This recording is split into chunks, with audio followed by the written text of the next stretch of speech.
عرفنا البنات. هاي بنتي. شلونك عمو؟ زين الحمد لله. الله كريم. علينا وعليكم. طالبه ولا شنو؟ لا طالبه متزوجه. ها؟ متزوجه. ما شاء الله عليك عمو. آيات صلاح.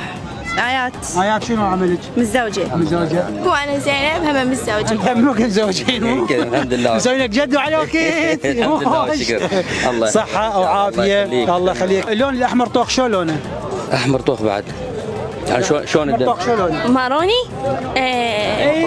شلون الدم يشتري؟ نفس الدم احمر يصير احمر يعني طوخ.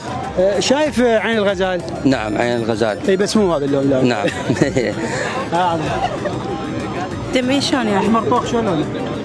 احمر طوخ بعد. دم غزال. دم غزال. غزال وما يصيدونه. اي ما لا حسن صياد. تذكره؟ اي شلون الله والله غزال وما يصيدونه ولا لا حسن. هذا عندي كان نسيبي الله يرحمه ويرحم موتاكم سوى قصيده عليه هاي الغزال. يقول متوهم هذاك القال غزال وما يصيدونه غزالك بالشبت شفلان والصاده ابو كرونه علي من سلمت بالحال وسبجته بنظره بعيون الميلوحه سام صياد بالسوبر يلوحونه. هي عمي صبقوا الله يخليك. ما راح اسالك سؤال ازرق طوخ او احمر طوخ ما لنا علاقه بيه، وانت ربحت ويانا باجازه مقدمه من خلال شركه بركه الوسام. ان شاء الله صحه وعافيه. الله يحفظك ويحفظ بناتك واحفادك كذلك. الله يخليك ويسلمك رحم الله عليك. لا الحمد لله الحمد لله انا 78. الله يطول عمرك.